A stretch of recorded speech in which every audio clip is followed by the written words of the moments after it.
asabim buziladi agar menga kimdir qarab turib erkak kishini omadi bilan o'ynashma deydigan bo'lsa, dalboya menda hech qanaqa omad degan narsa yo'q, bilgiraman. Bu yerda sabr, mehnat, birovlarning fikriga qo'p qo'yish va luboy mana sharoitga ko'nib ketadigan, luboy komfort zonadan chiqib ketadigan, mana duxo bor, yurak bor ekan. Bu qaysidir dalboyib erkak kishini omadi bilan o'ynashma deb o'zi hammasi shu gulli ko'rpasi ustida yotib olib, erkak kishini omadi bilan o'ynashma deb nihoya harakatni meni kutadi qachanjalabdi. Oltin qush kelib boshga chiqib ketishini. Yeba Domesa turib harakat qilmasin. Yeba u Instagram, TikTokdagi dalboyoblarni kuzatib, o'shalardan inspiration, vdохновление olib harakat qil, o'qidish.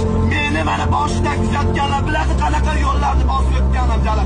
Qatlarda uxlab yurganim, kimlar meni tashlab ketganim. Nechtasi O'zbekistonga qaytib ketdi. Chidolmadi, sabr qila olmadi. Birovlarning fikriga qo'ygan holatda darsi bosish kerak. Uni qilib o'tirib olib, erkak kishini omadi bilan o'ynashma. Babuin bo'l, dalboyob. Babuin.